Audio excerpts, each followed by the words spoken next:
This is my 2022 WRX. It's my favorite car that I've ever owned, and I've had 4 WRXs. I've had tons of cars. I have a new car, at least one new car, basically every 12 months, and I've driven a ton of cars. And this by far is my favorite car, but let me tell you guys why, and we're gonna take a deep dive into what makes the 2022 WRX, maybe just the VB WRX, such a special car, and why it's so unique, and why it's also probably one of the most underrated sports cars on the market. We're gonna take a dive, we're gonna hop into the WRX. If you're not already subscribed, please consider subscribing. If you like the video, like it.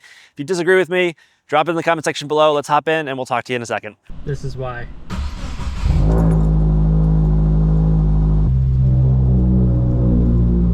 This is idle. You guys enjoyed that clip. It's just like it's a little insight on why this car is so amazing. The sound, it sounds good, it's mean, all those things. I mean, even right now, you guys probably can't hear it because I'm probably filtering out the sound, but damn, this car sounds good. The VB WRX, my 22 WRX, offers something that I've never found in a vehicle. And I've found things that are close to it, but I've never fully gotten it. And it's kind of like 3 or 4 core things. So the first thing is, this might be the easiest to make power car that I've ever been in. For less than $2,000, you can add probably around 100 wheel horsepower on this car. That is remarkable. On a car that cost me $27,000, brand new, with like 2 grand, maybe 2.5 grand, you know, assuming I'm not doing my own part installs and I'm buying everything new, I can get this car into probably the mid to low 4-second 0 to 60, which is just remarkable. And that alone should be a reason why this is one of the better cars I've ever owned. Is it the fastest car that I've ever been in? Absolutely not. Is it the fastest car I've ever owned? Probably technically right now. I think my last WRX probably had it with the top ends because I was just making more robustly tuned power there. Its 0 to 60 was probably a little bit slower, but the 0 to like 100, probably that other WRX had it, but I haven't pushed this car very much. So we're not even there yet. So that's number one. That's an easy number one. Number two is the fact that this car is so ridiculously easy to put power down and have fun with, and yet you can daily drive it.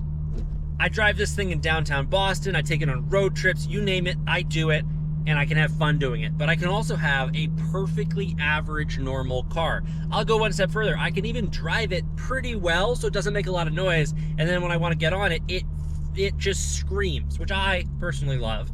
But you could just have like so much raw fun with this car, and it can be so practical. All-wheel drive. I've driven this thing like for like many tens of miles. I think I did a 25-mile trip where the snow, it was light snow, was deeper than the front bumper of the car, which means I was pushing snow for like 25 miles in this car.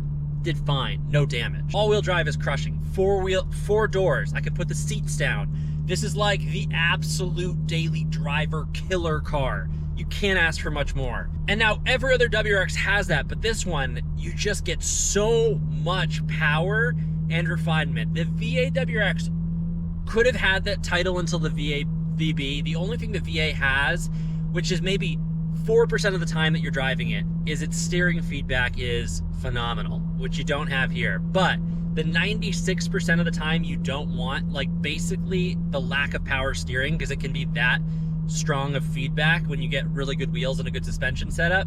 This car is great. I still get great feedback. Like, we can do some fun stuff. Probably shouldn't do that where I'm driving because there's always cops here.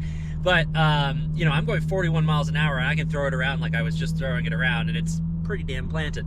So like practicality versus power, unmatched. And then one step further, we're gonna go one step further. The aftermarket community on the VB is eclipsing even that of the VA, and I would have died before this on the hill saying that the VA had the best aftermarket community. The VB is totally eclipsing that and getting better and better and better. And it's just like, the options are insane with this car. And I'm gonna do one more thing here. One more thing, and then we'll talk about a few things, but like one more thing that's just to stand out. I will be honest, at first I didn't like the way this car looks. I now strongly believe it is the best looking Subaru in person than any generation car that Subaru has ever made. It takes, and I'm gonna go one step further, with the clad matte black fender things. They look incredible in person, and it's grown on me so much. On a rainy day, parked, a little bit of fog, not a lot of sunlight. This car looks so damn mean. And I will say though, let me say something here, because this is really important. And let's get on the throttle a little bit for a second. Is that a cop right there? I don't think so. Oh my God. I shouldn't have room. You know, we're doing a little bit of mountainish driving right now, and I don't have room to go more than 60. So we're not pulling past third gear, unfortunately.